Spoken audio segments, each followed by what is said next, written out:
कुठलाही प्रापंचिक स्त्रियाचं जसं जीवन असावं तसं ही बाई आपलं जगणं त्या विठ्ठल रखमाई जनाबाई पंढरी तिथला सगळा परिवार त्याच्याशी इतकं जोडून घेते आणि आपलंच प्रतिबिंब तिच्यामध्ये बघते.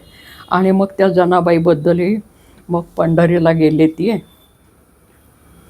तर पंढरीला जाताना वाट जरा अवघड आहे, पण तरी ती अवघड नाही वाटत. का? पुढं विठ्ठल मागं जनी, मला वाट दाखवायला पुढं विठ्ठल आणि पाठीमागं जनी आहे.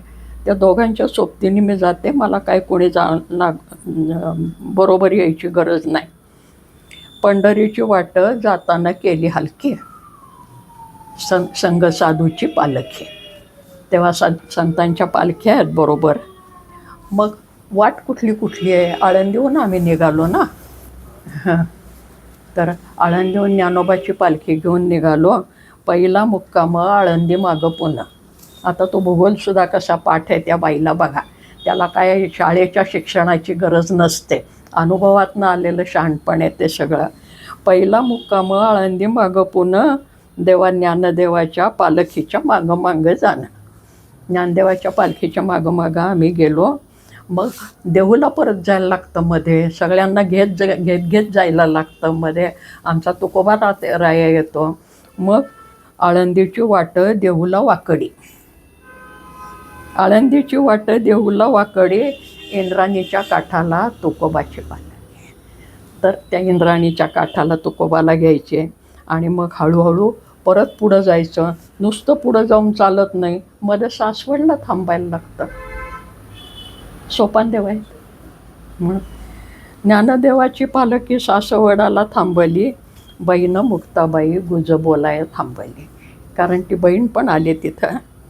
मग पहिला नमस्कार, पादुकावरी माळ, देवा माझ्या विठ्ठलाचा कळस देतो ढाळ. दुरून आता कळस दिसायला लागला मला पंढरीचा, आणि तो कळस चमकतोय आणि तुम्हाला बोलवतोय कळस. मग देवळाच्या दारात गेले, महाद्वार ओलांडलं, दारात गेले. पहिल्यांदी नामदेवाची पायरी लागली. सगळा भूगोल कसा साजिवंत होऊन आलेला आहे बघा. माझा नमस्कार नामदेवाच्या पायरी, विठ्ठल रुक्मिणी आले रावळा बाहेरी माझं स्वागत करायला.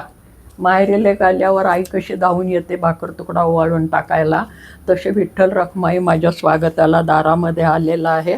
आणि मग ते विटेवर जाऊन त्याला उभा राहिलेला पाहिला आणि माझं डोळे धन्य धन्य झाले. आणि मला ती वीट आहे, देव उभा राहिला आहे त्या विटेवर, त्या विटेबद्दल मला असूया वाटायला लागली की काय गं बाई तिचं कौतुक, की ती सारखी रात्रंदिवस देवाच्या जवळ आहे. मी केव्हा तरी वर्षातनं एकदा यायचं म्हटलं तर माझी एवढी ओढाताण होत्या. काय अगं पुण्य केलं तू कुंभाराच्या इट, काय अगं पुण्य केलं तू कुंभाराच्या इट, विठ्ठलाचे पाय तुला गवसले कुठं.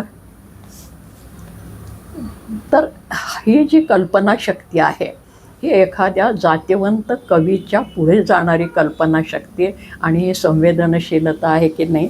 लोकपरंपरेमध्ये नुसती वर्णन नाही आहे, ती अस्सल कविता ज्याला म्हणतात.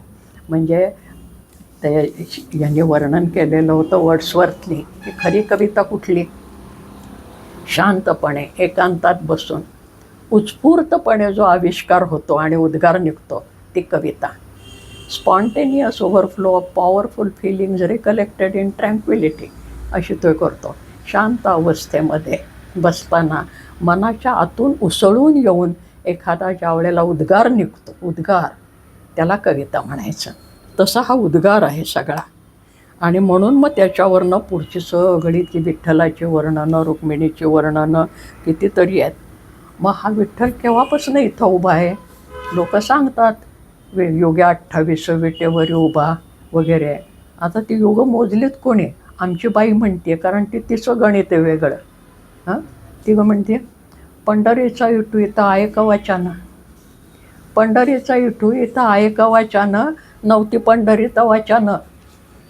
अजून पंढरी गाव वसायचं होतं तेव्हापासून हा विठ्ठल इथेच आहे.